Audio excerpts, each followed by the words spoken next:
굿모닝, 굿나잇, 10분 아침 묵상 잠자리 생각 성령과 동행하는 삶 26번째 사도행전 26장 주님께 미친 사람을 보셨습니까? 입니다. 사도행전 26장 24절부터 29절까지 말씀을 보도록 하겠습니다. 바울이 이같이 변명하매 베스도가 크게 소리내어 이르되 바울아 내가 미쳤도다. 내 많은 학문이 너를 미치게 한다 하니 바울이 이르되 베스도 각하여 내가 미친 것이 아니요 참되고 온전한 말을 하나이다. 왕께서는 이 일을 아시기로 내가 왕께 담대히 말하노니 이 일에 하나라도 아시지 못함이 없는 줄 믿나이다. 이 일은 한쪽 구석에서 행한 것이 아니니이다. 아그리빠 왕이여 선지자를 믿으시나이까? 믿으시는 줄 아나이다.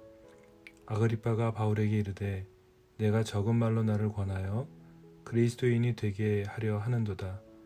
바울이 이르되 말이 적으나 많으나 당신뿐만 아니라 오늘 내 말을 듣는 모든 사람도 다 이렇게 결박된 것 외에는 나와 같이 되기를 하나님께 원하나이다 하니라. 오늘의 본문은 바울의 변론으로 시작됩니다. 변론하는 자와 변론을 듣는 그리고 그것을 판단하는 결정권자들의 지난 과거의 흐름을 보게 되면 놀라게 됩니다. 도덕적으로 부패한 헤롯 일가의 대표자 앞에 예수 그리스도의 거룩하고 겸손한 사도 한 사람이 함께하고 있습니다.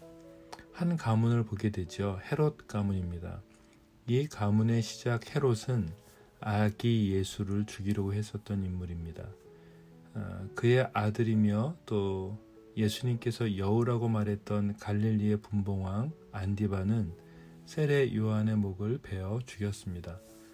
그리고 그의 손자 아그리빠 1세는 야고보를 칼로 죽였었죠. 그리고 오늘 그 아그리빠의 아들 헤롯 아그리빠 2세가 바울의 변론을 듣고 있는 것입니다. 바울은 조금도 당황하지 않고 대제사장의 임명권이 있는 아그리빠 왕 앞에서 변론을 합니다. 바울은 자신의 개인적인 과거를 설명하지요. 첫 번째로 누구보다 자신은 엄격한 바리새인이었으며 두 번째로 미친 박해자로 그리스도인들을 찾아 죽였던 사람이며 세 번째로 자신은 위임받은 사도인 것을 말합니다. 바울은 청년 시절 가말리엘 문화에서 공부하며 예루살렘에 아주 잘 알려진 인물이었던 것이 분명합니다. 그의 명성과 학식, 또 의로움, 무엇보다 종교적인 열심은 대단했을 것입니다. 유대교의 한 종파인 그리고 가장 엄한 규율을 가진 바리새파에 속한 그가 하나님이 조상들에게 주신 약속이신 메시아, 즉 구약에 예언되고 예시되었던 그 메시아를 보내시겠다는 그 약속을 기대하고 또 소망했던 인물이 바로 자신이었다고 말을 합니다. 그 메시아가 이미 오셨고 그가 예수 그리스도이며 그 증거로 부활이라는 사실을 설명하고 있습니다. 바리새인들이 부활을 믿었기에 바울의 주장에 대해서 또한 누구보다 유대인의 종교와 삶에 대해서 잘 알고 있는 헤롯 아그리파 2세는 바울의 주장을 이해하고 있었습니다. 바울은 자신의 광신적인 즉 미친 사람처럼 그리스도인들에 대한 박해에 대해서도 설명을 합니다. 대제사장들에게 고난을 위임받아 무장하고 다니면서 제자들을 감옥에 가두고 또 사형 선고를 내릴 때마다 그것을 지지했던 자신에 대해서 설명하고 있습니다. 외국의 여러 도시까지 다니면서 예수쟁이들을 죽이려고 했음도 고백하고 있습니다. 그리고 자신이 회심한 것을 나누기 시작하죠. 그리고 사도로 위임받은 것을 나누게 됩니다. 다메섹에서 낮의 태양보다 더 밝은 빛을 보게 된 것을 나누죠. 그리고 자신이 박해하는 예수님을 직면하면서 자신의 행동이 자신이 기다려온 메시아를 박해하는 삶이었던 것을 알게 되고 회심하게 되는 내용을 사람들에게 이야기하고 있습니다. 바울은 어둠에서 빛으로 사단의 권세에서 하나님께로 돌아서게 된 무엇보다 이방인에게까지 회개하고 돌아와 회개에 합당한 일을 하라고 전한 것으로 이 이유 때문에 유대인들이 자신을 죽이려 한 그 사안에 대해서도 나누고 있습니다. 바울의 변호를 듣던 베스토가 소리를 치지요. 너는 미쳤다. 너가 공부한 그 학문이 너를 미치게 했다라고 말합니다. 바울은 내가 미친 것이 아니라 참되고 온전한 말을 한다고 대답하지요. 이것은 숨어서 구석에서 한 일이 아니라 은밀하게 전한 것도 아니라고 말합니다. 바울의 질문과 답을 자신 스스로 하지요. 아그리빠 왕이여, 선지자를 믿으시나이까? 믿으시는 줄 아나이다.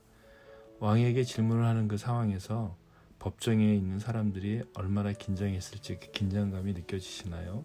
사람들의 긴장감은 정말 컸을 것입니다. 무언가에 미치지 않고는 이렇게 대답할 수 없을 것입니다. 왕은 내가 너를 몇 마디의 말로 그리스도인이 되게 하는구나 라고 그 긴장의 분위기를 한층 더하고 있죠. 이제 바울은 유일하게 긴장하지 않는 그 바울은 아주 담대하게 이야기합니다. 말이 적으나 많으나 당신뿐만 아니라 오늘 내 말을 듣는 모든 사람도 다 이렇게 결박된 것 외에는 나와 같이 되기를 하나님께 원한다고 말합니다. 이 말을 듣던 왕과 총독과 버니게는 바울이 상소만 하지 않았다면 사형되거나 결박당할 일이 없다는 것을 말합니다. 여기까지가 오늘 본문의 흐름입니다. 맞습니다. 오늘 두 가문의 대결이 여러분 눈에 보이십니까? 시편의 의인과 악인의 흐름을 보고 계십니까? 놀랍습니다. 모두 자신들의 주장이 맞다고 살아가고 있는 것이죠. 결국 진실은 열매로 나타나는 것일 것입니다. 세상의 모든 것을 다 가진 사람들이 아무 힘도 없는 옥에 있는 한 사람을 죽이려고 하는 과정에 이 모든 것을 이끌고 주도적으로 가지고 가시는 분은 사람이 아니라 바로 하나님이심을 보게 됩니다. 바울은 잘못된 것에 미쳐 있었지만 다메섹에서 주님을 만나게 되면서 그래서 제대로 주님께 미치게 됩니다. 세상 사람들은 주님께 미친 바울을 향해 정확하게 말합니다. 미쳤다고 말입니다.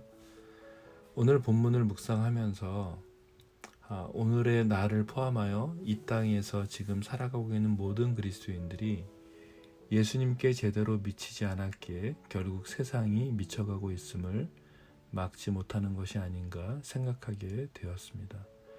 세상은 결국 무언가에 미친 사람들이 이끌어갑니다. 결국 돈과 권력에 미쳐가는 만몬의 힘을 의지하는 사람들과 하나님 나라를 위해 모든 것을 배설물로 여길 수 있는 예수님께 미친 사람들의 싸움임을 보게 됩니다. 일주일에 50분 설교를 듣고 혹은 유명한 교회를 다니는 것이 나의 신앙의 모습처럼 비춰지는 것이 아닌 것을 우리는 코로나19로 정확하게 보게 되었습니다. 혼자 있을 때의 영성, 모든 것이 원점으로 돌아가서 아무것도 할 수 없을 때의 막막한 광야에서의 주님을 향한 믿음이 무엇인지 우리는 지금 나 자신을 하나님 앞에 돌아봐야 하는 너무 중요한 시간들을 보내고 있습니다. 오늘 본문에서 전혀 다른 두 가지가 또한 충돌합니다. 신명기 30장에 우리는 직면하게 되죠. 유대인들의 할례를 이방인들에게 강조한 것을 기억하실 것입니다. 하지만 할례의 본질이 분명했습니다. 마음의 할례였죠. 진정한 할례란 육체에 행하는 의식이 아니라 마음으로 영혼으로 하나님을 섬기며 사랑하는 그 경건과 영성이 있음을 우리는 잘 알고 있습니다. 인터넷, 유튜브, 모바일이 2000년 전에 있었다면 아마 모이기를 패하는 습관과 같이 하지 말라는 성경의 본문이 어떻게 기록되었을까 생각해 봅니다. 대면, 비대면 중 어떤 것이 옳고 어떤 것이 나쁘다 이것이 아닙니다. 우리는 발가벗은 나를 보게 하시는 하나님의 인도하심을 지금 봐야 합니다. 홀로 철저하게 하나님 앞에 머무는 시간을 통해서 그리스도의 영으로 내 안에 충만하게 될 때 비로소 세상 사람들이 여러분과 저를 보고 미쳤다고 말하는 것이 진정한 것임을 알게 될 것입니다. 개인의 예배, 가정의 예배, 성경으로 가르치고 삶으로 단단하게 살아내도록 하지 못하는, 그래서 많은 사람들이 코로나가 장기화되면서 교회를 떠나버리는 많은 결과를 보면서 우리 각자가 하나님과 대면을 이제 시작해야 합니다. 하나님의 마음과 음성은 성경 속에 너무 잘 나타나고 있습니다. 하지만 성령의 도움이 없이는 아무것도 볼 수 없습니다.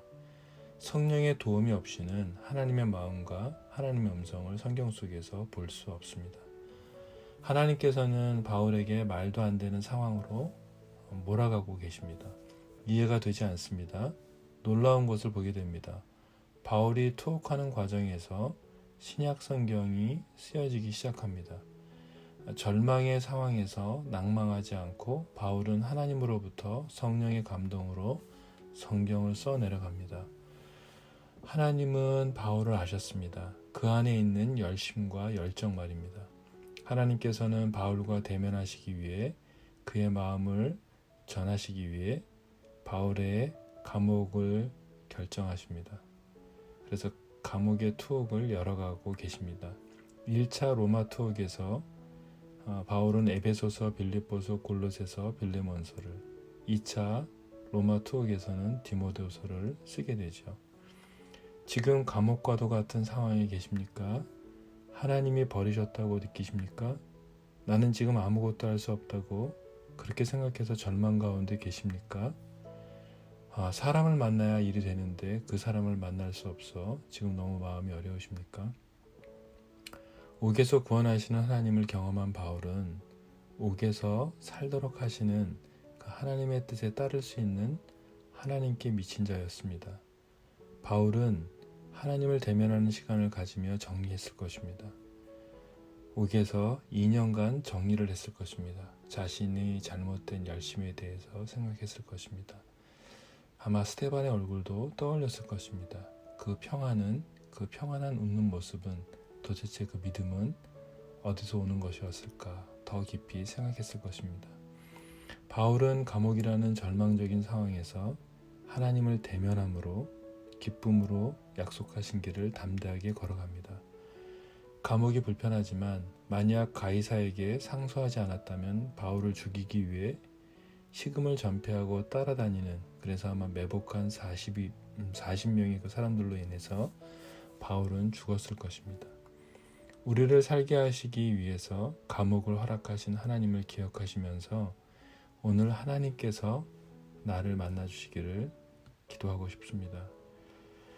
기도하겠습니다. 하나님 아버지, 오늘 나와 만나주십시오. 감옥과 같이 앞이 보이질 않지만 나를 살리시기 위해 이 시간을 허락하신 그 하나님을 신뢰하고 의지합니다. 주님, 당신의 얼굴을 내게 비추사 은혜를 베풀어 주십시오. 당신의 얼굴을 내게 드사 내게 평강을 주십시오. 바울에게 비추셨던 그 빛 되신 주님, 주의 얼굴의 광채를 비추사 제게 오늘도 구원의 은혜를 베풀어 주셔서 우는 사자같이 나를 죽이려고 매복하고 있는 악한 원수들로부터 나와 이 시간 함께 묵상하는 모든 동역자들을 도우셔서 근신함으로 깨어서 믿음을 단단히 하여서 원수 사탄을 향해서 예수 그리스도의 승리를 선포하는 그런 하루가 되도록 주님 저희들을 도와주십시오. 예수님의 이름으로 기도했습니다. 아멘.